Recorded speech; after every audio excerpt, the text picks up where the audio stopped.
네, 감사합니다. 맥스 퀘이드의 기프트, 하나님 주신 선물, 특별한 선물, 그 말씀을, 그 책들을 이렇게 지금 이어져 가고 있습니다. 그래서 그 앞에 단원까지는 아기 예수의 탄생에 대해서 얘기했고, 이제 두 번째 단원에서는 갈보리 십자가의 예수의 모습을 보면서 우리에게 얼마나 큰 선물을 주셨는지 그것을 같이 보고자 합니다. 그래서 우리가 기본적으로 잘 알고 있고, 잘 믿고 있고, 또 믿음으로 고백하는 것처럼 예수 그리스도께서 이 땅에 오신 이유가 뭔가, 한 가지 이유가 뭔가 이럴 때 우리가 뭐라고 이야기하냐면 자신의 생명을 바쳐 여러분과 저의 모든 죄값을 치르기 위해 오셨다 이렇게 믿고 있습니다. 믿으시면 아멘 합시다. 그러니까 사람으로 오셔서 예수님께서 자기 생명을 바쳐서 우리의 죄값을 치르기 위해 오셨다. 그걸 우리가 이전에 배웠던 두자로 뭐라고 하냐면 속량한다 이럽니다. 속량. 뭐라고요? 속량. 뭐라고요? 속량. 이 속량이란 말은 뭐냐면 어떤 상황에서 이렇게 속량이라는 말을 쓰게 됐냐면 그 초대교회에 그리고 성경이 이렇게 정리되던 시대에 이해할 수 쉽도록 하기 위해서 속량한다 이랍니다. 이 속량한다는 말은 뭐냐면 값을 치른다 이 말입니다. 그러니까 몸값을 치른다. 그러니까 그 배경이 뭐냐면 노예 시장을 이야기하는 겁니다. 그러니까 우리 어릴 때 그 기억나세요? 미국 배경으로 했던 뿌리 쿤타 킨테 노예 시장에 나오던 쿤타 킨테 그 기억나죠, 그죠? 그러면 뭡니까? 그 아프리카에 있는 노예들을 이렇게 생포하고 잡아와서 그다음에 그러니까 그렇게 이렇게 시장 위에다가 세우면서 그러니까 어떻게 튼튼하고 뭐 이빨은 다 있고 뭐 이러면서 그 얼마 하면서 경매가 시작하면서 사잖아요.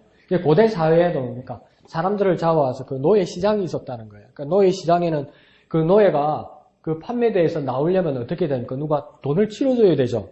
그걸 뭐라고 하냐면 그 용어입니다. 원래 성경 용어가 아니고 원래 그 용어 노예 시장에서 그 노예를 사기 위해서 치르는 돈, 그 돈이 속량값입니다. 속량. 그러니까 노예의 몸값, 그게 뭡니까? 그러니까 우리 속량한다면 우리 죄를 속하신다 이러잖아요. 속하신다. 우리 죄를 속하셨음을 믿으시면 아멘 합시다. 예수께서 우리 죄를 속하셨음을 믿으시면 아멘 합시다. 그러니까 이 속한다는 뜻이 뭐냐고요. 그럼 모르겠는 기라. 속한 거 아닙니까? 목사님 속한 거. 속하는 거는 또 뭔데요? 그러니까 속한다는 뜻은 뭐냐면 없이 한다 이 말입니다. 없이 한다. 그러니까 내가 만약에 노예가 됐다고 생각합시다. 그럼 노예 시장에 내가 올라갔잖아요. 그러니까 나는 꽁꽁 묶여 있을 거예요. 내가 아직 결정되지 않았으니까 누구에게로 넘어갈지 결정되지 않았으니까. 근데 어떤 돈 있는 사람이 와서 나에게 내 몸값을 그 노예 주인에게 노예 팔러 온 사람에게 그 돈값을 준다는 거예요. 그러면 내 노예의 짐이 그 사람에게서는 이제 있어지는 겁니까? 없어지는 겁니까? 없어지는 거죠. 그 없앤다는 것입니까? 속한다는 뜻입니다. 그러니까 내 값은 뭐냐면 나의 값은 어떤 값이면 죄의 값이죠. 죄의 값. 그죠? 나에게 가장 심각한 건 죄의 값이고 그래서 예수님께서는 뭐라고 말하냐면 수고하고 무거운 뭐라고요? 짐진 자들아 다 내게로 오라 내가 너희를 편히 쉬게 하리라 이렇게 얘기했었어요. 그럼 그 짐이라 할 때 우리에게 가장 심각한 짐이 뭘까요? 죄의 짐인 거예요. 그 죄의 짐을 없이 하는 것이 뭡니까? 주님께서 우리 죄를 어떻게 합니까? 속해셨다는 거예요. 주님께서 우리 죄를 속해셨다는 다른 뜻은 뭡니까? 우리 죄를 없이 하셨다. 그럼 이해 가죠, 그죠? 그러니까 다른 교회 가서 이제 아는 체 하는 거예요. 다른 교회 집사 장로들한테. 야, 예수님께서 네 죄를 속하셨어? 네. 그 속한 게 무슨 뜻인데? 속하시네. 그래, 속하는 게 무슨 뜻인데? 물어보는. 모르지. 나는 알아. 가르치죠. 뭔데? 그냥 뭐 가르쳐주지 이러면서 속하는 없이 하신다. 근데 이걸 없이 하는 경로가 뭐냐면 노예 시장에서 내가 죄의 짐, 그러니까 죄의 값으로 내가 있을 때 어떤 돈 많은 사람이 와서 어떤 돈이 있는 사람이 와서 근데 그 돈도 뭡니까? 자기의 있는 전 재산, 자기의 모든 것을 통틀어서 내 죄의 값을 치러주어서 내 죄 값을 당연하게 치렀기 때문에 내 죄의 짐이 없어지는 것. 이게 뭡니까? 속량했다 이러는 거예요. 속량했다. 그래서 예수님께로 넘어가는 거예요. 우리가 전에는 노예로 잡혀와가지고 이렇게 꽁꽁 묶여가지고 막 얻어맞고 밥도 제대로 안 주고 막 죽을 똥 살똥 못하고 뱀을 매하고 이렇게 와가지고 살란가 죽을란가 이렇게 모르는데 또 살 사람 없으면 죽이잖아. 그러니까 얘는 비리비리비리해서 아무 때도 못 써먹겠다 이러면서. 그런데 뭡니까? 아무 쓸모없는 애를 그 죄값에 꽁꽁 눌려있는 애를 예수 그리스도께서 사람으로 오셔서 그 값을 다 줘버린 거예요. 다 값을 치러준 거예요. 그래서 뭡니까? 그럼 내 죄의 짐이 없어진 거예요. 그걸 뭡니까? 속량하셨다. 이렇게 이야기하는. 근데 뭘로 치러줬느냐? 예수님이 뭘로 치러줬느냐? 달러요? 원요? N하여 뭘로 치러진 겁니까? 위안요? 예수님 자신의 모든 것을 치러준데 예수님은 뭡니까? 자신의 생명하고 바꾼 거예요. 그러니까 예수님 전체를 주신 거예요. 그러니까 목사님께서 그러셨잖아요. 목사님이 인생에서 목사님 목회 생활에서 상당히 슬럼프에 있을 때 그 말씀을 들었다고 이야기하잖아요. 예수님의 피가 네 인생 하나 그 못 건져줄 만큼 그래 값어치가 없냐. 예수님의 피가 그렇게 값어치가 없냐. 그렇지 않죠. 예수님의 모든 것을 주셨겠죠. 그래서 그걸 뭡니까? 예수님께서 속량하셨다는 거예요. 속량. 뭐라고요? 속량하셨다. 그러면 속자만 이해하면 됩니다. 속은 뭡니까? 없애버린다. 없애버린다. 근데 그냥 힘으로 막 어거지로 없애버리는 게 아니라 값을 치러서 없애버리는데 그 값, 그 화폐 단위는 뭡니까? 예수님의 생명. 예수님의 전체, 예수님의 생명. 그걸 주셨다. 그게 뭡니까? 속량하셨다. 이 배경은 뭡니까? 노예 시장이에요. 노예 시장. 그러니까 우리는 이렇게까지 설명해야 이해가 가는데 그 당시에 초대교인들은 이해가 쉬웠던 거예요. 왜 이해가 쉽습니까? 그 초대교인들은 똑똑해서요? 아니요. 그때는 노예시장이 있었거든요. 그때는 노예시장이 있었거든요. 그러니까 무슨 말인지 단번에 알아듣는 거예요. 근데 우리는 노예시장이 없으니까 이해가 가지 않는 것이죠. 그러니까 그 노예시장이 없어졌다가 나중에 어떤 일이 일어난 겁니까? 미국이란 사회에 아프리카 흑인들을 데려와가지고 그 노예시장이 다시 생긴 거 아니에요. 그러니까 그 주님께서 우리를 속량해 주실 때 백인들은 어떤 관념적으로, 생각적으로, 어떤 공식적으로 이해를 한 거예요. 왜 그렇습니까? 노예 돼본 적이 없잖아. 노예 돼본 적이 없잖아. 근데 아프리카 흑인들은 처음에 예수님이 누구, 하나님 누구인지 몰랐는데, 그 아프리카 거기에서 흙으로 집 짓고 소똥을 입고, 이러고 살았는데, 글자도 모르고 살았는데, 억지로 끌려왔는데, 이 백인들이 말하는 걸 가만히 들으니까, 예배도 같이 못 들어오게 했거든요. 골 때리죠. 아니, 그건 뭡니까? 진짜, 희한하죠? 예배 못 들어오게 했어요, 흑인들. 그리고 그 농장주 주인 백인들이 말씀을 흑인들 따로 줬어요. 말씀. 그러니까 뭐, 복종하라, 순종하라, 이 말씀을 뽑아가지고 줬다고.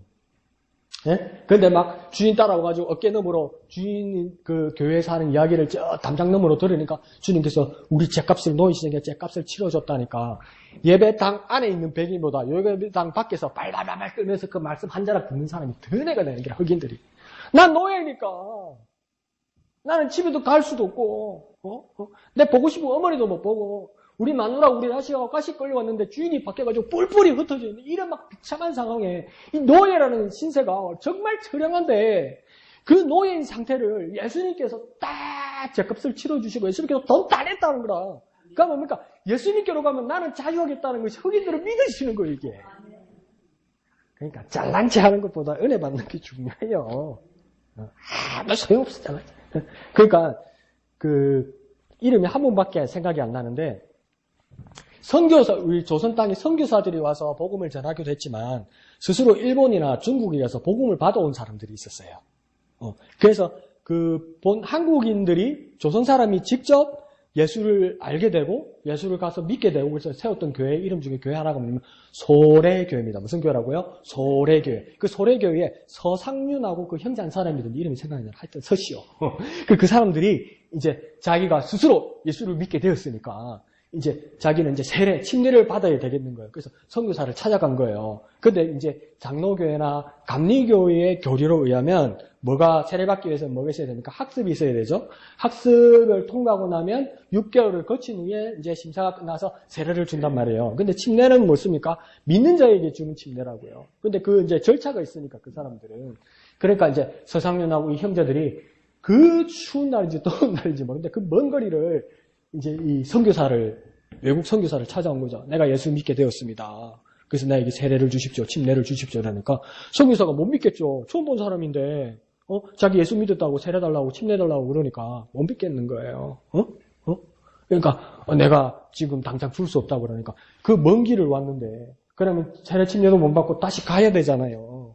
그러니까 서상윤 그 형제가 그 선교사에게 뭘 보여주냐면 그게 어떤 사람은 막 어떤 데는 난 막 마음이 울컥 하더라고. 그 왜 그러냐면 그 선교사 그 몰래 가야 되잖아. 예수 믿는 사람 다 잡아갔으니까 그때 정조 때 이후로 그죠 박해가 심했으니까.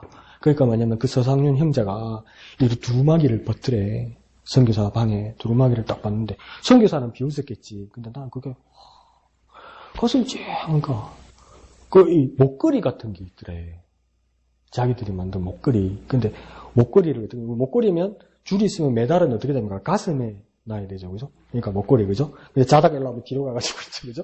근데 정상적인 경우는 메달이 가슴에 있는 거 아니에요. 근데 새끼줄을 묶어가지고 그 뒤에 이 어깨 넓이 맞던 나무 십자가를 이렇게 딱 메고 있는 거예요. 그러니까 속에서 그게 뭐야? 그러니까 근데 이 서상 형제가 뭐냐면 누구든지 나를 따르려 하거든 자기 십자가를 지고 나를 따를 것이니라. 그 예수님의 말씀을 자기는 순종하고 싶어서 그랬다는 거예요. 그게 그 뜻은 아니죠, 그죠? 그런데 그러니까 자기가 만날 수 있고 자기가 알 수 있는 건 그거 이상이 없었던 거예요. 가르치는 사람이 없었으니까. 그러니까 내가 이것을 이렇게 내가 몇몇에 살아온 지가 정말 오래됐다는 거예요. 가슴 하고 막 쨍 하더라고요. 그러니까 우리가 그 상황이 우리를 그렇게 만들어주지 못하지만 그건 뭐 하나 한 가닥 실날 같다 한 가닥 지푸러기겠다 한 가닥이라도 그 주님의 말씀을 따르려 그 모습이 있더라고요. 그 얼마나 귀한 일입니까? 그러니까 우리 모습에도 그 하나님의 말씀에 대한 어떤 뭐랄까요? 아주 순수했던 그대로 그때대로 돌아가면 주님이 정말 나를 위해 죽으셨다는 거. 그게 노예 시장에서 나를 위해 모든 것을 바쳤었다는 걸 깨달으면 그러니까 주님을 위해서 내가 못할 게 뭐가 있겠습니까? 뭐 하다가 여기까지 있는 거 같지 모르겠다 또. 자, 그래서 그 속량이라는 걸 배웠습니다. 그죠? 그래서 노예 시장에서 나오는 거죠. 그러면서 맥스 루케이도가 어떤 이야기를 하냐면 주님은 오직 한 가지 이유로 이 땅에 오셨다. 생명을 바쳐서 저와 여러분의 모든 죄값을 치르시기 위해서 오셨다. 그걸 두 자로 뭐라고 그러냐? 속량하신다.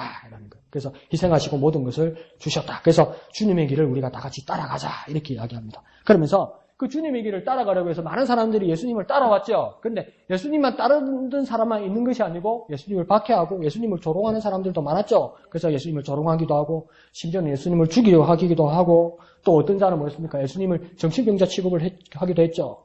침례 요한의 제자들은 금식하는데 왜 예수님과 당신의 제자들은 먹고 절리고 미친 사람처럼 그렇게 하냐 이런 거 아니에요. 그 당시에는 물이 귀한 사회였으니까 음료수도 뭐 포도즙이고 이러니까 막 마시고 막 먹고 취하는 사람처럼 그렇게 보였던 거죠. 그러니까 그게 한마디로 말하면 뭡니까? 예수 당신은 정신병자 같다. 뭐 그런 소리까지 들어보는 거죠. 그리고 뭡니까? 가족들까지도 그렇게 호의적이지 않았습니다. 처음에 예수님한테. 그죠? 그래서 그게 왜 예수님이 그렇게 말씀하셨을까? 그럴 때 이게 이해가 몇 개만 더 보면 이해가 가는 거예요. 예수님께서 사람들에게 말씀을 전하고 있는데 뭐라고 합니까? 두어 가지 이야기가 나왔죠. 당신이 먹인 젖이 복됩니다. 당신의 어머니 아버지가 복됩니다. 당신의 형제와 당신의 어머니가 왔습니다. 이렇게 이야기하잖아요. 그러면 차등을 주지 않으면 알았다 이 이야기하든지 내 어머니니까 어머니 저기로 모시라고 그러는지 누가 뭐라고 그래요. 그죠? 근데 예수님이 뭡니까? 누가 내 어머니고 누가 내 형제냐 이러잖아요. 그러니까 그 속으로 우리 냉정하게 한번 봅시다. 하나님 말씀이 다 옳지. 근데 누가 내 형제고 누가 내 모친이냐. 예수님께서 이렇게 말씀하셨으면 예수님 지금 기분이 좋습니까? 기분이 나쁜 겁니까 지금? 기분이 썩 안 좋아. 그러니까 우리끼리 말하면 뭐 빠친 게 있어 지금. 뭔가 빠친 게 있어. 그러니까 뭡니까? 누가 내 어머니고 누가 내 형제냐. 하나님의 말씀과 하나님 뜻대로 행하는 자가 내 형제고 내 모친이다. 다른 복음서에 뭐라고 했으면 보라. 내 가족, 내 형제, 내 모친이 여기 있다 이래요. 그럼 우리끼리는 말하면 우리 여기 살지. 지금 애미도 없고 저거 애비도 없고 예수님들이 뭐 이래 될 거 아니에요. 근데 그게 왜 그렇게 됐을까? 요한복음을 보면 명절 중에 3대 절기 외에 또 한 가지의 명절이 나오는데 수전절이라는 게 나옵니다. 요한복음에. 그러니까 절기면 수도 예루살렘으로 이스라엘 사람들은 다 올라갔죠. 믿음 있는 사람이. 근데 그 수전절이 다가와서 북갈릴리에 있을 때 예수님의 동생들이 예수님을 찾아오죠. 그러면서 예수님한테 뭐랍니까? 형 네가 메시아면 예루살렘으로 올라가라 지금. 이때가 대목 아니냐고. 그거 보여주라고 이야기해요. 근데 예수님은 어떡합니까? 안 가죠. 동생들 가고 나서 뒤에 따로 가셨다고 말씀하시죠. 그러니까 가족하고 관계가 좋은 적도 있지만 나쁜 적도 많았다는 거죠. 그러면 자 당신의 모친이 왔습니다. 당신의 형제가 왔습니다 할 때는 뭐 때문에 왔을까? 그리고 예수님은 왜 화를 냈을까? 추측이 가능한 거예요. 뭐라 그랬습니까? 동생한테 야 너가 아들 미치다 하지 마라. 너가 아들 미치가지고 온 동네를 쓸고 다닌다. 지가 그리스도란다. 지가 메시아란다. 내가 쟤를 아는데, 제가 기저귀 찰 때부터 아는데, 제가 찌질한 짓을 아는데, 제가 코 질질 흘릴 때를 내가 아는데, 지가 메시아란다. 저거 엄마 저거 동생들 다 버리고 공개하지도 않고 돌보지도 않고 지가 몇 시간 다 돌았다 이랬을 거 아니에요. 그러니까 엄마하고 형제들 뚝딱 나는 거지. 그러니까 저거 잡아와야 되겠다는 거지. 저거 가다놔야 되겠다는 거지. 잡으러 온 거예요. 어떻게 보면. 말아들 큰형 정신 차리라고 잡아가지고 집에다 가둬놓으려고 끌어내리려고 그런 거예요. 그러니까 예수님 뭐라고 누가 내 형제냐? 누가 내 모친이냐? 하나님 뜻대로 행하는 자가 내 형제다 내 모친. 그러니까 그렇게 예수님 박해받으셨다는 겁니다. 박해받으셨어요.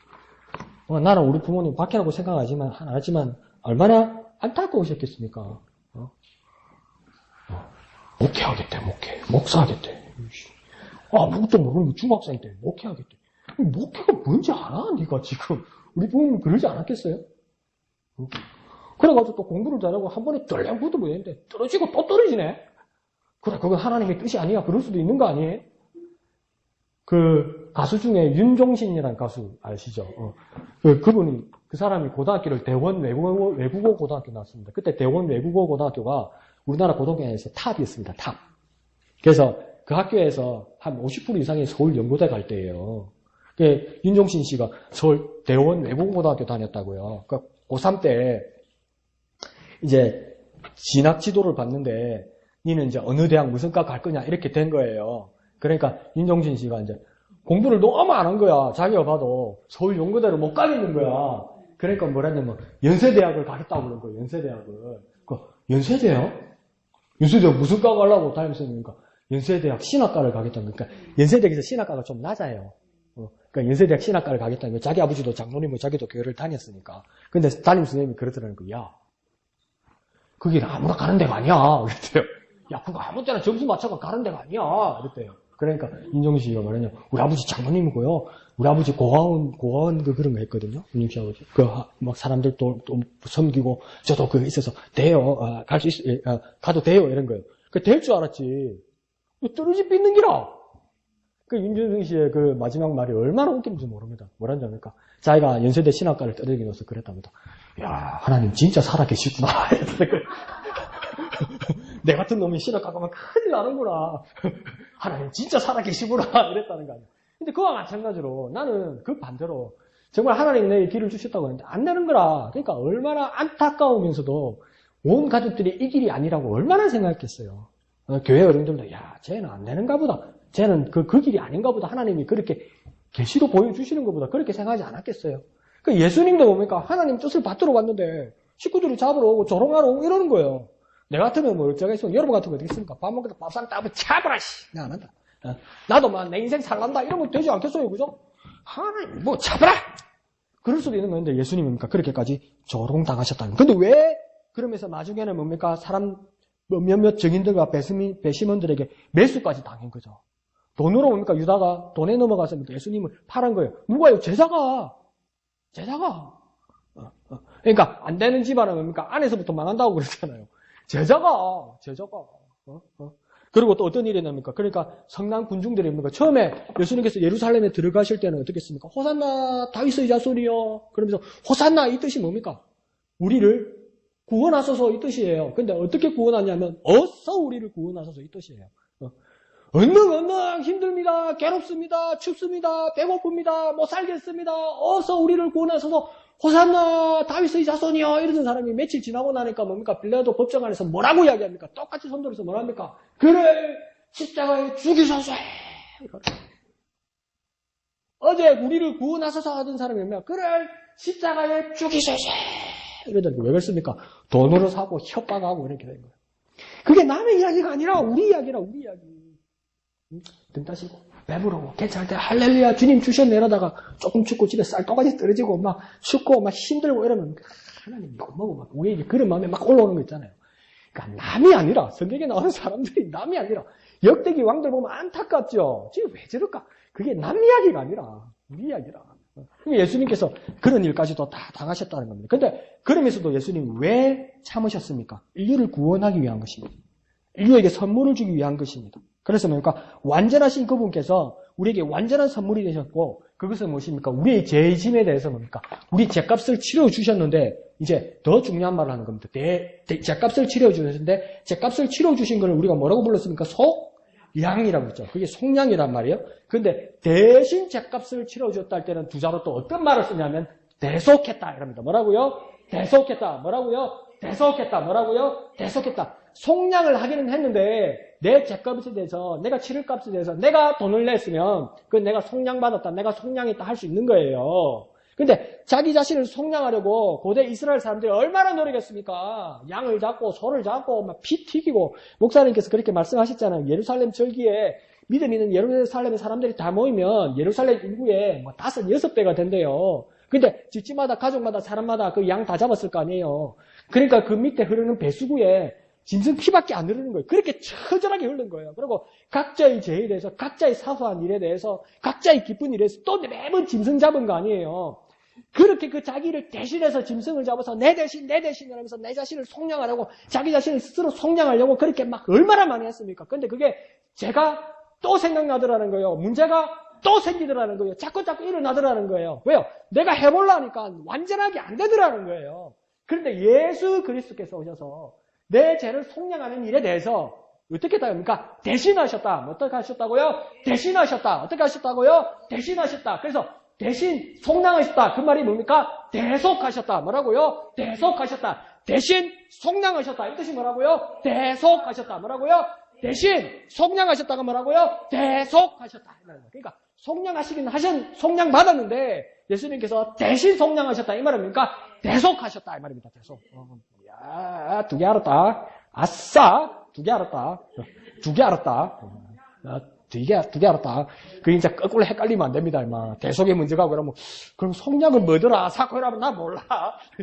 자, 속량하셨는데 속량받은데 대신 예수께서 속량하셔서 그러니까 우리를 대속하셨다. 이게 어느 배경에서 다 일어나는 거냐? 노예시장. 어디라고요? 노예시장. 우리 노예라고요. 제 노예였다고요. 예수님께서 그렇게 치러주셨다. 정말 놀라운 거죠. 그래서 속은 뭐라고요? 없앤다는 겁니다. 속은 뭐라고요? 없앤다. 그래서 대속, 속량 이렇게 쓰는 겁니다. 그러니까 예수께서 이 대속하시는 일을 위해서 모든 수모와 모든 음모도 꿋꿋이 다 참고 그렇게 지나가셨다 이렇게 말씀하시는 겁니다. 그래서 그리스도께서 죄를 사하시려고 단 한 번 결정적으로 고난을 당하셨습니다. 왜 단 한 번으로 끝날까요? 완전하시니까. 그리고 그러니까 단 한 번으로 값을 치름으로 끝날 수 있는 이유는 뭡니까? 내가 값을 치르는 것보다 주님의 값은 너무나 큰 거니까. 그러니까 목사님께서 다시 일어설 수 있었던 힘은 뭐라고 그랬습니까? 예수님의 피값이 너무나 큰 거니까. 너무나 크다는 건 뭡니까? 완전하니까. 그래서 완전하니까 몇 번 하면 됩니까? 한 번. 완전하니까 몇 번요? 한 번. 완전하니까 몇 번요? 한 번. 그러니까 단 한 번으로 우리 죄를 모두 속량하셨다고요. 대속하셨다고요. 그래서 몇 번요? 한 번. 우리 죄에서 단 한 번으로 끝내셨다는 겁니다. 그래서 의인이신 예수님께서 불의한 우리들을 위해서 죽으신 것이다. 그러는 겁니다. 그래서 뭐라고 이야기하냐면 육으로는 죽임을 당하고 영으로는 살리심을 받으셔서 여러분을 하나님 앞으로 인도하려는 것이다. 그러니까 육으로는 예수님께서 죽으시고 영으로는 우리를 다시 살리셔서 하나님께로 인도하기 위함이다. 이게 중요한 겁니다. 베드로가 그렇게 이야기했다는 거예요. 육으로는 예수님께서 육으로는 죽으시면서 영으로는 다시 살리셔서 근데 예수님께서 사신 것뿐만 아니라 예수님께서 값을 치르신 죽음과 사심이기 때문에 우리가 어떻게 되는가? 우리도 같이 살아나는 거죠. 살리가 뭐 하려고? 영원히 살라고 해. 이 세상에서 베르방이 똥치갈 때까지 살라고 해. 그건 영원한 것도 아니고 값진 삶도 아니잖아요. 근데 왜 예수님께서 우리를 영원하게 하시면서 살리셨느냐? 이 영원함으로 산 우리를, 영으로 산 우리를 어디로 인도하는 겁니까? 어디로? 하나님께로. 그러니까 우리가 아무리 막 빼시면 좋고 그러니까 지금 생각하면 그게 참 어이없는 건데 어릴 때 나도 감수성이 예민하고 너무나 착해서 그걸 다 믿었네. 그 집사님들도 중고등학생 때 기억납니까? 그거 얼마나 한참 유행했습니까? 그 책 다가올 미래를 대비하라. 난리 났었잖아 그때. 그죠? 그때 난리 났었잖아. 그때는 처음에 몰라서 우리 다 읽었잖아 우리. 내 말 읽었나? 근데 뭡니까? 막 하늘나라 가서 본다고 그럴 때 그 뭐라고 그랬습니까? 그 애가 하나님 말씀 받는 걔가 뭐라고 했습니까? 하늘나라까지 갔다 왔는데 어떻게 갔다 왔다고 그랬습니까? 대기권을 넘어가고 막 하늘나라까지 가야 되니까 뭐라고 그랬습니까? 천사가 와가지고 막 뭐 뿌려주더래. 밀가루 같은 거로. 그게 방부제더래. 방부제 그래 먹으면요. 하늘나라 오라가기 전에 벌써 죽어요. 중독되고 있는데 막 뿌려가지고 이렇게 갔다고 그러잖아요. 그러니까 우리가 이 땅에서 아무리 건강하게 할머니 누구보다 오래오래 몇 배로 살아도 그 사는 생명력과 능력과 근육의 힘과 폐활량으로 하나님 앞에 갈 수 있습니까? 없습니까? 못 가요. 어떻게 가요? 뭐 방부제 막 뿌려가지고 내 안 썩는다고 그래서 그 방부제를만 마시고 반지를 뿌리고 방부제에 목욕한다고 그래서 그 하나님 나라에 갈 수 있습니까? 없습니까? 하나님 앞에 못 가요. 그런데 예수님께서 내 죄값을 치르시고 그렇게 죽으신 이유는 무엇이냐? 그래서 나를 살리신 이유는 뭐냐? 영으로 영원히 살게 한 이유는 뭐냐? 하나님께로 옮기려고, 하나님께로 우리를 여기서 말고 이제 여기에서 하나님께로 옮기려고. 왜? 하나님은 영원하신 하나님이니까. 하나님은 거룩하신 하나님이니까. 첫 번째, 하나님은 거룩하신 하나님이니까. 하나님은 뭐가 없으십니까? 죄가 없으신 하나님이니까. 죄 있는 우리의 모습으로 하나님을 만날 수 있습니까? 없습니까? 없어요. 왜? 죄의 싹은 사망이니까, 죽어야 되니까. 예수께서 우리를 위해 죽으심으로 우리 죄 없이 하셔서 거룩하신 하나님께 갈 수 있는 조건을 만들어준 거예요. 여기까지 조건을 만들어줬는데, 우리가 영원히 살지를 못하네. 이 몸으로는 갈 수가 없네. 그러니까 예수께서 우리를 위하여 죽으셔서 육으로는 죽고 영으로는 살리심을 받아서 영원한 생명으로 어떤 하나님? 영원하신 하나님을 만나러 간다는 거예요. 뭡니까? 영원한 생명으로 영원하신 하나님을 만나러 간다는 거예요. 그러니까 왜 우리에게 영생이 필요합니까? 우리에게 왜 영원한 생명이 필요합니까? 하나님이 어떻게 하시기 때문에요? 영원하시기 때문에. 영생 그거 받나면 좋습니까? 남은 뭡니까? 꼬랑꼬랑하고 어느 날 샀는데 나는 예수 믿어갖고 한 50년 보장받으면 땡 잡은 거 아닙니까? 그거 말고 영원한 생명을 받은 이유는 영원하신 하나님을 만날 수 있기 때문입니다. 하나님 어떤 하나님요? 영원하신 하나님. 그래서 난 뭐가 필요합니까? 예수 그리스도의 영생이 필요합니다. 그걸 누가 주셨다니까? 예수님이 주셨다는 거예요. 여러분에게 주셨다는 거예요. 그러니까 하늘나라의 소망이 생기는 것이죠. 이해하시죠? 자, 그래서 그 죄를 없이 하셨다는 것을 이제 노예시장에서 끝나서 노예시장에서 나와서 우리의 죄의 상태가 어떻게 되었다고 이야기하냐면 속죄함 받았다 이렇게 이야기하는 거예요. 이제 노예시장에서 나온 거예요. 그러면 노예시장에 나와서 내 상태는 뭐냐? 하나님 앞에서 죄인이라는 겁니다. 나의 상태는 어떤 상태라고요? 죄인이라는 거예요. 그러니까 죄를 가진 사람이라고요. 죄를 지은 사람이라고요. 그 죄를 지은 사람의 모습으로 하나님께 갈 수 있습니까? 없습니까? 갈 수 없죠. 그래서 뭡니까? 그 죄를 어떻게 해야 됩니까? 없이 해야 되는 거죠. 죄를 어떻게 한다고요? 없이 해야 되는 거죠. 죄를 없이 해야 뭡니까? 우리가 하나님께로 갈 수 있는 거죠. 죄 없이 신 하나님 앞에, 거룩하신 하나님 앞에. 그러면 여기서 퀴즈! 두자야, 두자. 죄를 없이 하는 걸 두자로 뭐라 그럴까? 속량은, 그치, 속죄지, 속죄. 죄를 없이 하니까 뭡니까? 속죄한다고 이야기하는 거예요. 누가 속죄해 주셨습니까? 예수께서 속죄하시는 거예요. 그래서 찬송입니까? 나 속죄받으누, 나 속죄받으누, 주를 찬미하겠네. 이래 되는 거예요. 내가 나를 속죄하는 게 아니라는 거예요. 속죄함을 어떻게 했다고요? 받았다고요. 속죄함을 어떻게 했다고요? 받았다고요. 내가 속죄하는 게 아니고요. 속죄하시는 분은 주님이시고 나는 뭡니까? 속죄함을 받았다고요. 그러니까 죄를 없이 함을 받았다고요. 그 죄를 없이 하시니까 누굽니까? 내가 아니고 예수님이라는 거예요. 그러니까 찬양이 뭡니까? 나 속죄함을 받은 후 주의 이름, 예수의 이름 찬미하겠네. 이렇게. 예수 이름 찬미하면 용서받는다. 그건 거꾸로지. 예수님께서 내 죄를 속해 주셨기 때문에, 없이 해 주셨기 때문에 내 죄를 없이 해 주신 그 예수님을 기뻐 찬양한다는 거예요. 지나가다 이 추운 겨울에 누가 대신 문을 열어주고 달아주도 고맙습니다 이러잖아요. 근데 죽을 인생이 내 돈 있는 거 탈탈 털어서 내 가진 거 탈탈 털어서도 내 죄의 문제, 죽음의 문제가 해결이 안 되는데 예수님께서 문 열어줬다 문 닫아준 게 아니고 예수님 자신이 생명을 주셔서 내 죄를 없이 해주셨는데 어떻게 감사하지 아니할 수 있냐는 거예요. 어떻게 그렇게 고맙지 않을 수 있냐는 거예요.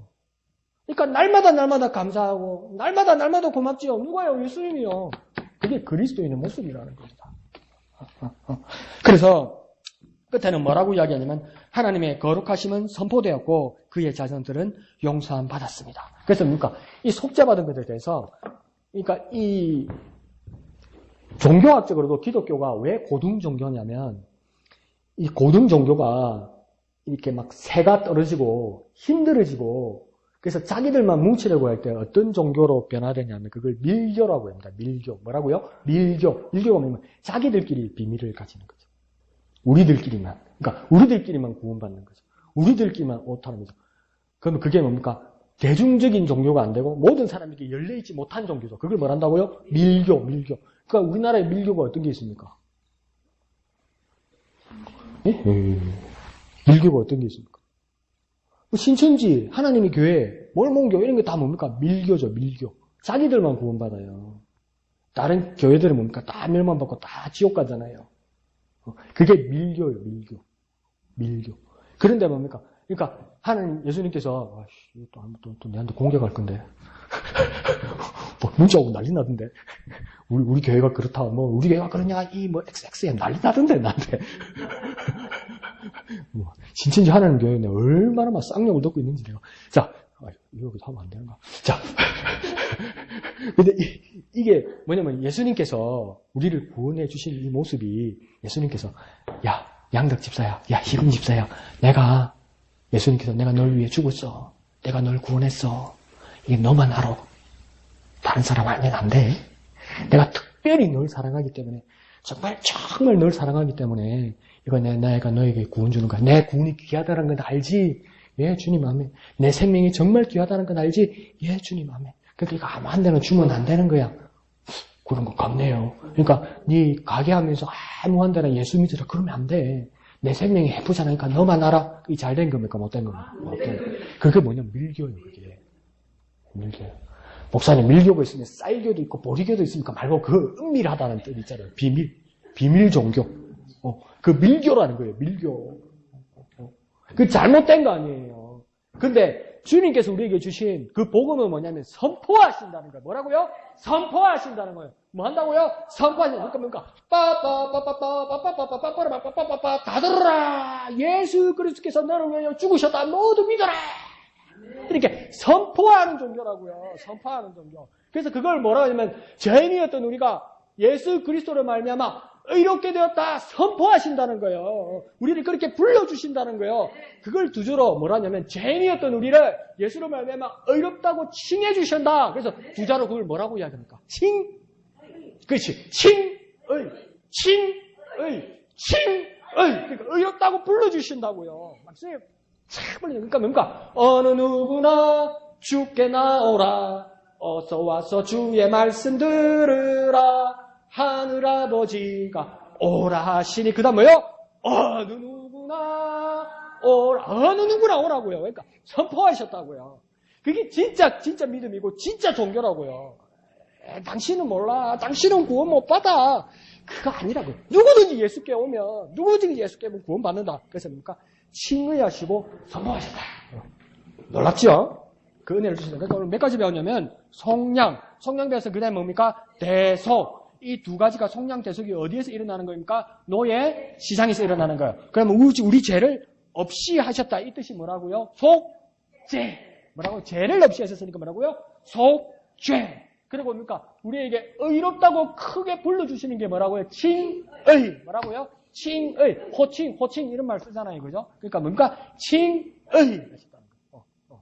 그러니까 그걸 제목만 딱딱딱 적어놓고 잘난 체 하십시오. 다음에 가서 잘난 체 하십시오. 아시죠? 그렇게 놀라운 은혜를 주셨습니다. 그러면서 이제 두 번째는 뭐라고 이야기하냐면 예수님의 통곡에 대해서 이야기하고 있습니다. 마가복음 14장의 일부 말씀을 새로운 번역으로 저자의 번역으로 이렇게 해놨는데 한번 읽어드려 볼게요. 그들은 겟세마네라는 곳에 이르렀다. 예수께서 제자들에게 이르시기를 내가 기도하는 동안에 너희는 여기 앉아 있어라 하시고 베드로와 야고보와 요한을 데리고 가셨다. 예수께서는 두려워하며 괴로워하셨다. 그래서 그들에게 말씀하셨다. 내 마음이 괴로워 죽을 지경이다. 너희는 여기에 머물러서 깨어 있어라. 그러고 나서 조금 나아가서 땅에 엎드려 될 수만 있으면 이 시간이 자기에게서 비껴가게 해달라고 기도하셨다. 예수께서는 이렇게 말씀하셨다. 아버지께서는 모든 일을 하실 수 있으니 내게서 이 잔을 거두어 주십시오. 그러나 내 뜻대로 하지 마시고 아버지의 뜻대로 하십시오. 아멘. 근데 자, 여기서 겟세마네 동산에서 예수님의 모습을 마가복음 저자는 예수님의 그 상태를 어떤 걸로 보냐면 예수님은 두려워하시고 예수님께서는 괴로워하시고 제자들에게 말할 때도 뭡니까? 내 마음이 괴로워서 어떤 지경이라고요? 죽을 지경이다. 예수님이니까 그냥 허락해 드릴게요. 우리 교회에서는 죽겠다 말하면 됩니까? 안 됩니까? 안 돼요. 예, 그러면 다시 여기서 조경했어요. 예수님은 죽을 지경이라고 말하셨습니까? 안 하셨습니까? 하셨어요. 그러니까 우리도 예수님 따라 죽겠다 하면 되겠는데 아니요. 예수님께서 죽을 지경까지 되셨으니까 우리들은 뭐 해야 됩니까? 살아야지. 예수님께서 죽을 지경까지 가셨다고 제자들한테 이야기했어요. 아이고 정승이다. 내가 지금 괴로워서 죽을 지경이다. 누구한테 얘기했다고요? 제자들에게 예수님 말씀하셨어요. 그렇게 고통스러워졌어요. 그러면서 뭡니까? 하나님 앞에 나아가 기도할 때 땅에 엎드려서 기도했다. 팍 퍼져버린 거예요. 예수님 그렇게 기도하셨어요. 그러니까 예수님 상태가 뭡니까? 암울하고 고통스럽고 두려워하고 온몸을 뒤트시는 상태였다는 거예요. 그토록 괴로워하셨다는 주님이라는 거예요. 그러니까 우리 목사님과 같이 배웠던 구약을 가르치는 어문식 교수님은 예레미야서에서 예레미야를 어떤 상황으로 보냐면 예레미야는 정신 환자다 이렇게 얘기를 봐요. 뭐냐면 우울증 환자라고 봐요. 그래서 그 이야기들이 자주 나와요. 그래서 결론은 뭐냐면 예레미야는 그때 하나님을 받들지 않았으면 그냥 정상적으로 평범하게 살았을 거예요. 근데 하나님께서 말씀을 주시면서 이 말씀을 전하라니까 이 말씀을 다 전하고 나서 예레미야는 복 받았습니까? 복 못 받았습니까? 예레미야 하나님의 말씀을 받들었어요. 그래서 하나님 말씀에 순종해서 하나님의 말씀을 전했어요. 그래서 아주 훌륭한 예언자고 선지자예요. 그러면 예레미야는 그 삶을 살면서 복을 받았습니까? 못 받았습니까? 못 받았어요. 고생 말도 못해요. 그러니까 그냥 하나님 모르고 하나님 섬겨도 하나님 말씀을 전하지 않았으면 그냥 평범하게 살았을 거라고요. 네. 근데 하나님 말씀을 받들고 하나님 말씀 전하고 나서 인생이 너덜너덜해졌어요. 그러니까 갈기갈기 찢어졌어요. 온 이스라엘이 바벨론을 대항해서 싸워야 된다고 생각하고 이집트와 동맹해야 된다고 생각할 때 예레미야는 뭐라고 이야기냐면 바벨론에 항복하고 이집트에 가지 말라고 그랬어요. 그러니까 이 사람은 뭐가 되겠습니까? 매국노가 되는 거예요. 근데 이게 뭔가 하나님 뜻이에요. 그런데 그 말을 예레미야는 하기 싫어요. 근데 하나님 자꾸 하라고 그래요. 그러니까 뭔가 하나님의 뜻에 의해서 뭔가 매국노가 돼버렸어요. 그리고 이 예루살렘이 멸망하고 나서 바벨론에 멸망하고 나서 그러면 바벨론 편이잖아요, 예레미야는. 근데 예레미야는 끝에 어디서 죽은 줄 압니까? 성경에는 안 나와 있는데 역사책에 이집트에 가서 죽었어요. 이집트에 가서 죽었다는 건 뭡니까? 이집트 싫어하고 이집트 따라가면 안 된다고 그랬잖아요. 끌려가서 죽었어요. 그러니까 하나님 몰랐으면 인생이 이렇게 너덜너덜해지지 않아요. 예수님도 하나님 우편에 그냥 계시고 그냥 그래 살았으면 인생이 이렇게 너덜너덜해지지 않아요. 그러니까 이 예레미야나 예수님의 모습을 보면서 우리 인생이 망가지고 인생이 너덜너덜해지고 세상에 말하는 복을 얻지 못할지라도 그것이 하나님이 내게 주신 말씀이고 내 인생이 만신창이 될지라도 그게 주님의 뜻이라면 따를 수 있는 예레미야와 예수님의 모습이라면 우리 인생이 얼마나 하나님 앞에서 귀한 모습이 되겠느냐. 근데 그 길이 얼마나 멀겠냐는 겁니다. 인기 있는 목사는 뭐 하면 됩니까? 예수 믿으면 복 받습니다. 예수 믿으면 잘 됩니다. 예수 믿으면 건강해집니다. 예수 믿으면 뻥튀기 칩니다. 그럼 뭐 안타까운 거예요. 어떤 분이 그 TV에 나와서 모자이크 쳐가지고 이야기하는데 그 막 전화 많이 오잖아, 보이스피싱. 그래가지고 어떤 데서는 제주도에 어디 땅을 사면 10배 뻥튀기가 된다고 그런 거예요. 그래서 순수하게 믿고 땅을 산 거예요. 그러니까 땅도 안 팔리고 땅값이 계속 떨어지는 거예요. 그러니까 이분이 울산에 있는 분인데 매일 하루에 1시간씩 울면서 기도한다는 거예요. 하나님 살아계시면 해결해 달라고. 그 하나님 해결해 주셨을까요? 안 해주셨어요. 그럼 거기에 담임 목사님도 뭐라 말할 수 있을까요? 바른 소리 못해요. 내가 남이니까 이야기하는 거예요. 그분을 비하하는 게 아니고. 살 때는 안 물어보고 사더니 사고 나서 땅값 올리는 건 왜 하나님이 해야 돼? 할 때는 안 물어보더니 터지고 나니까 왜 하나님 보고 책임지라고 그래? 안 해주면 하나님 죽은 걸로 알겠다는데 그게 기도입니까? 협박입니까? 근데 그게 오죽하면 그렇긴 하겠어요. 담임 목사도 뭐라고 말하지 못하시겠죠. 막 그런 상황들이 오는 거예요. 근데 예수 믿으면 잘 되고 예수 믿으면 뭐든지 잘 되고 그렇게 큰 복 받기를 예수님 이름으로 축복드립니다. 그러나 그러하지 아니하실지라도 하나님 말씀을 받들고 하나님 뜻대로 사는 것, 그 말씀을 각오하면서 살아야 한다는 거죠. 예수님도 그렇게 하셨다는 거죠. 예수님이 뭡니까? 하나님의 아들로서 하나님의 뜻을 받들어 왔는데 고통당하면서 사셨다는 거예요. 그래서 히브리서 5장 7절에도 뭐라고 합니까? 크게 부르짖음과 많은 눈물로서 기도와 탄원을 하나님 앞에 올렸다는 겁니다. 그러니까 그 원래 성경에서 뭐랍니까? 심한 통곡으로 하나님 앞에 기도하셨다 이렇게 이야기하는 겁니다. 그러면 이게 뭔 우리에게 은혜가 됩니까? 예수 믿으면서 고통받으라고요? 예수 믿으면서 고생해라고요? 예수 믿으면서 눈물 흘리라고요? 예수 안 믿고 예수 모르면 그런 고통도 없고 그런 눈물도 없고 그런 핍박도 없고 그런 어려움도 없는데 버는 거 내가 얼마 된다고 11조하라고 그러세요. 버는 거 얼마 된다고 추수감사절 날, 크리스마스 날, 맥주감사절 날 막 그래요. 맥주감사절이 맥주인지 볼인지 뭔지도 모르겠는데 너무 하니까 따라내는 이게 무슨 내 인생의 복이 돼요. 이거 아껴가지고 손주 주고 이거 아껴가지고 내가 적금 드는 게 더 낫지. 이 돈 가지고 헌금하고 11조하는 것보다 아프리카에 가난한 사람 도와주는 게 더 큰 하나님 뜻 같은데 이런 마음이 들 때가 얼마나 많아요. 왜 고통스러운 내 인생은 해결되지 않는데 하나님의 말씀 내게 더 왜 이렇게 강력하게 다가올까? 저와 여러분이 만약 고통 중에 있다면 겟세마네 동산에 계신 예수님을 기억하라는 겁니다. 내 고통에 대해서 예수님은 알고 계셨다는 겁니다. 내 고통에 대해서 예수님은 겪으셨다는 겁니다. 겟세마네에서 그렇게 겪으셨다는 겁니다. 아무도 저와 여러분의 아픔을 이해하지 못한다고 생각되면 오늘 마가복음 14장에 예수님께서 간절히 기도하는 모습을 다시 한번 들여다보라는 것입니다. 아무도 저와 여러분을 돌보지 않는다고 생각된다면 겟세마네 동산으로 찾아가라는 겁니다. 아무도 나를 돌아보지 않고 아무도 내 말을 들어주지 않는다고 그 누구도 내게 없다고 생각한다면 그 다른 건 어떤 것을 자절히 하지 말고 겟세마네에서 심한 통곡과 눈물로 기도하시는 그 예수님 곁으로 가라는 겁니다.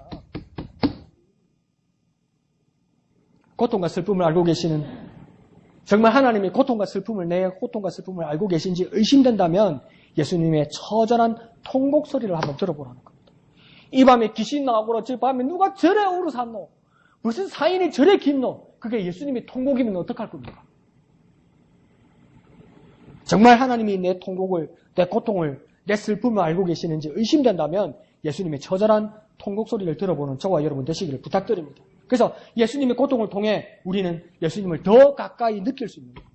예수님이 고통받으시는 것, 그것 때문에 우리는 더 예수님을 더 가까이 갈 수 있는 겁니다. 내가 고통받을 때 예수님께서 나와 똑같은 고통, 더한 고통을 받으셨다는 겁니다. 그러니까 겟세마네 동산에서 비로소 예수님의 성육신이 완전하게 성취된 겁니다. 성육신이 뭔지는 알죠? 하나님이 뭐가 됐다는 겁니까? 육신을 입은 사람이 되셨다는 겁니다. 성육신이 뭐라고요? 영이신 하나님이 육신을 입은 사람이 되셨다. 성육신이 뭐라고요? 영이신 하나님이 육신을 입은 사람이 되셨다. 왜 사람 되셨다는 겁니다. 고통받으러 오셨는 겁니다. 누구 고통받으러 왔습니까? 우리의 고통받으러 왔다는 겁니다. 우리의 고통을 받으신 주님은 뭡니까? 내 고통과 내 슬픔을 아시겠습니까? 모르시겠습니까? 다 아신다는 거예요. 왜 아십니까? 전지전능하시니까 아는 정도가 아니라 경험했다는 거예요. 아파봤다는 거예요. 슬퍼봤다는 거예요. 통곡해봤다는 거예요. 눈물 흘려봤다는 거예요. 입을 뒤집어 쓰고 아무한테도 말하지 못하고 가슴앓이 예수님이 해보셨다는 거예요. 근데 어디를 찾아가고 있습니까, 지금? 저와 여러분은 무엇을 찾고 있습니까? 그 고통받으시는 예수님께로 가야만 한다는 것입니다. 하나님이 고통받으셨을 때 우리 인간과 가장 가까우셨습니다. 우리 인간과 하나님이 고통받으실 때, 하나님의 아들이 고통받으실 때 우리 인간과 가장 가까우셨습니다. 왜 그렇습니까? 몸으로 오셨으니까요. 영이신 하나님 할 때 어디 계신지 어느 곳에나 계시다는 걸 믿기는 하겠는데 생각은 나는데 내가 하나님을 만질 수도 없고 내가 하나님의 숨소리를 들을 수도 없고 내가 하나님의 음성을 들을 수도 없었는데 그 하나님이 사람의 몸을 입어서 같이 부대끼고 같이 울고 같이 먹고 같이 마친 그 예수님을 만났을 때 뭡니까? 가장 가까이 계신 주님을 만날 수 있었다는 거예요. 그 성육신을 왜 성육신 하셨습니까? 고통받으러 오셨다고요. 그러니까 하나님이 고통받으셨을 때 뭡니까? 인간들과 가장 가까우셨다고요. 뭐라고요? 하나님이 고통받으실 때 우리 인간들과 가장 가까이 계셨다고요. 하나님이 고통받으시면 어떻게 하셨다고? 우리 인간들과 가장 가까이. 어떻게 해요? 가장 가까이. 어떻게 해요? 가장 가까이. 어떻게 해요? 가장 가까이. 언제요? 하나님이 고통받으실 때. 근데 우리는 하나님 고통받지 마세요. 두 가지죠. 하나님 고통받지 마세요. 예수님 불쌍해요. 예수님 아프지 마세요. 가지고 후시딘 발라주고 막 못 빼주고 울면서 예수님 불쌍해요. 그러니까 고난주간에도 성금요일에도 예수님 고통받으시고 십자가에 못 박히시고 얼마나 아프셨을까. 그거 맞아요. 근데 그럼 그게 내한테 은혜가 되겠어요. 그게 은혜가 아니고 뭐합니까? 불쌍한 거지. 근데 그 예수님의 그 모습은 불쌍한 모습이 아니라 내 죄를 위해서 그렇게 고통받으셨기 때문입니까? 고통받으시는 순간이 뭡니까? 우리와 가장 가까운 시간입니다. 그러니까 하나님 우리를 위하여 고통받으시는 겁니까? 우리와 가장 가까이 있는 순간이라는 겁니다. 그러면 반대로 우리가 고통받을 때 우리의 고통의 순간에 하나님을 가장 가까이 느낄 수 있다는 거예요. 우리는 고통받고 우리는 고난받으면 하나님을 날 버리셨다고 생각하고 난 하나님과 멀리 떨어져 있다고 생각한다고요. 근데 내가 고통받는 순간에 내 고통을 가장 잘 이해할 자가 누구입니까? 예수님밖에 없는 거예요. 내가 고통받을 때 예수님이 가장 큰 고통을 느낄 수 있는 분은 예수님밖에 없다고. 왜요? 예수님 그 고통 받으셨으니까 예수님은 완전하게 이해하시는 거예요. 그러니까 우리가 고통받는 그 순간이 어떤 순간입니까? 하나님과 가장 가까이 있는 순간입니다. 뭐라고요? 가장 가까이 있는 순간이라고요. 어떤 순간이라고요? 가장 가까이 있는 순간. 한번 해볼까요? 내가 고통받을 때 하나님과 가장 가까이 있는 순간이다. 내가 고통받을 때 하나님과 가장 가까이 있는 순간이다. 밖에 가서 그래 이야기해도 저거 미쳤구나. 저것들 미쳤구나. 완전 뭐지 저거 이런 걸 전문 정신병 용어로 세디스트라고 그러거든요. 세디스트. 마조이스트. 맞으면 막 좋아하는 그 또라이들 있잖아. 막 그러잖아. 그 이야기 가지고. 내가 고통받을 때 예수님께서는 더 큰 고통 속에 계셨고, 내 아픔을 주님께서 이해하신다는 겁니다. 왜요? 겪으셨으니까. 뭐라고요? 겪으셨으니까. 그러니까 예수님은 내 고통을요, 겪으셨으니까. 예수님은 내 고통을 어떻게 하셨다고요? 겪으셨다. 한번 볼까요? 예수님은 내 고통을 겪으셨다. 예수님은 내 고통을 겪으셨다. 그렇기 때문에 주님의 고난, 주님의 그 고통, 주님의 그 십자가가 우리에게 가장 큰 은혜가 되는 겁니다. 주님은 내 고통을 아시니까. 내 고통을 겪으셨으니까.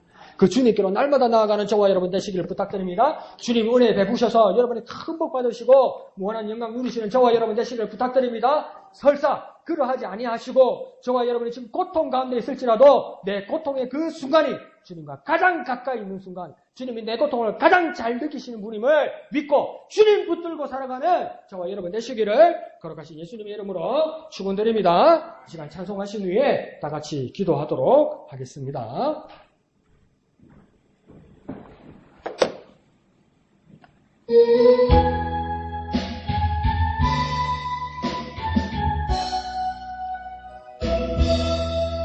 마음이 어둡고 괴로울 때 주님 예수님을 나 생각해요. 머리 들고 쫓아 없으시던 혼자 기도하시던 주님 생각해요. 님만 섬기며 따르기로 한다. 세상이 주님 모든 괴로 버리고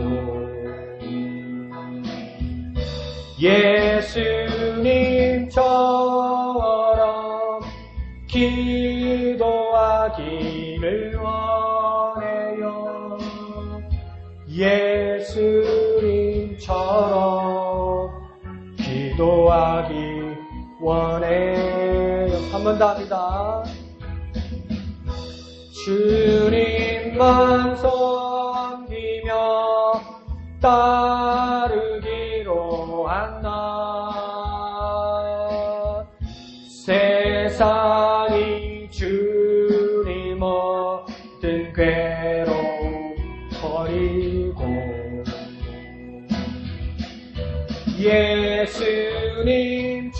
예수님처럼 기도하기를 원해요. 예수님처럼 기도하기 원해요. 한 번 더 하겠습니다. 마음이 어둡고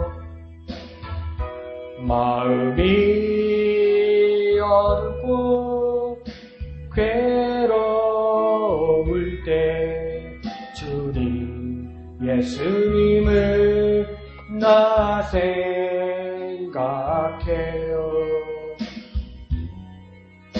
머리 들고 쫓아 없으시던 혼자 기도하시던 주님 생각해요.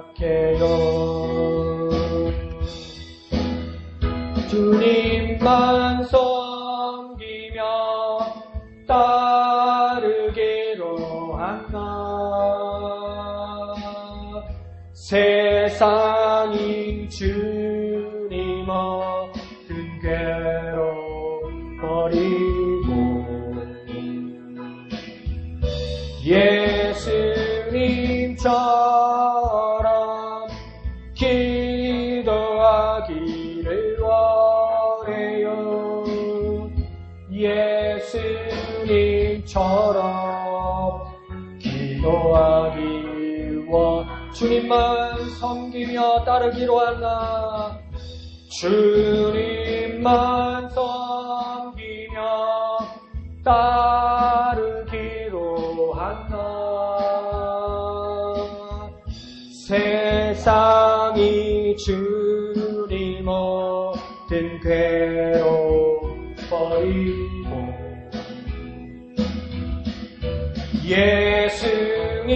예수님처럼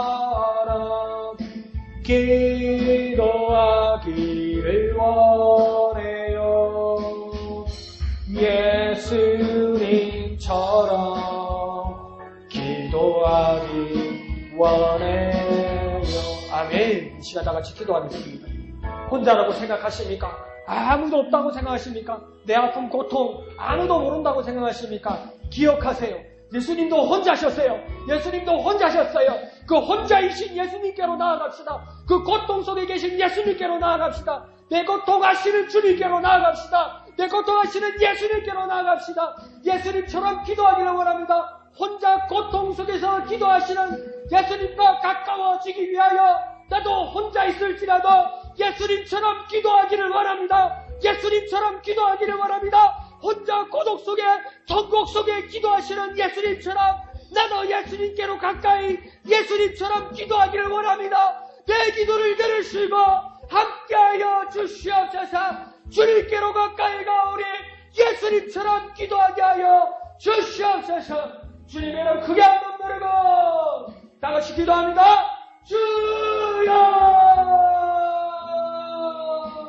혼자인 내가 혼자이신 예수님께로 나아갑니다. 혼자인 내가 외로운 내가 고통 가운데 있는 내가 혼자 계시고 외로이 눈물로 통곡으로 기도하시던 예수님께로 나아갑니다. 내 눈물 아시지요? 내 고통 아시지요? 주님 당하셨으니까 주님 고통 받으셨으니까 그 주님께로 가까이 나아갑니다. 그 주님께로 가까이 나아갑니다. 내 고통 소리 들으소서.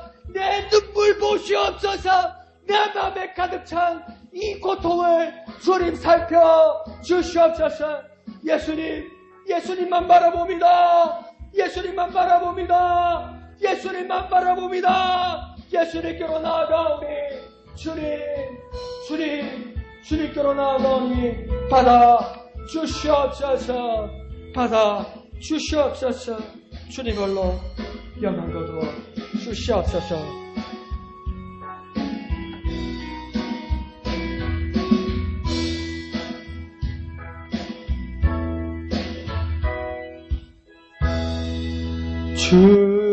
주님만 섬기며 따르기로 한나. 세상이 주는 모든 괴로움 버리고 예수님처럼 기도하기를 원해요. 예수님처럼 기도하기를 원해요. 예수님처럼 기도하기 원해요. 거룩하신 아버지 하나님, 은혜를 감사합니다. 고통 속에 계신 예수님을 바라보고 만날 수 있도록 주님 우리에게 인도해 주셔서 감사합니다. 하나님, 내가 혼자이다고 느낄 때가 너무나 많습니다. 아무도 날 몰라준다고 느낄 때, 괴로울 때 너무나 많습니다. 이불 속에서 이를 악물며 눈물 흘렸던 적 한두 번이 아닌 것을 주님 기억하게 됩니다. 그러나 혼자이신 예수님, 고통 속에 계셨던 예수님, 심한 통곡과 눈물로 기도하셨던 그 예수님, 혼자 있었던 그 예수님께 혼자인 내가 나아갑니다. 주님 우리를 만나 주시옵소서. 더 가까이 주님께로 나아가오니 고통 속에 계신 주님을 만나서 더욱 주님과 가까이 나아갈 수 있도록 주님 우리에게 은혜 베풀어 주시옵소서. 고통스러울 때 고통 가운데 계신 예수님을 찾게 하여 주옵소서. 눈물 흘릴 때 심한 통곡으로 간절히 부르짖던 그 예수님께로 나아가게 하여 주시옵소서. 내 모든 마음을 아시는 그 예수님 그 손 놓지 않게 하여 주시옵소서. 모든 것을 감사드리며 거룩하신 예수님의 이름으로 간절히 기도하옵나이다. 아멘. 하늘에 계신 우리 아버지의 이름을 거룩하게 하시며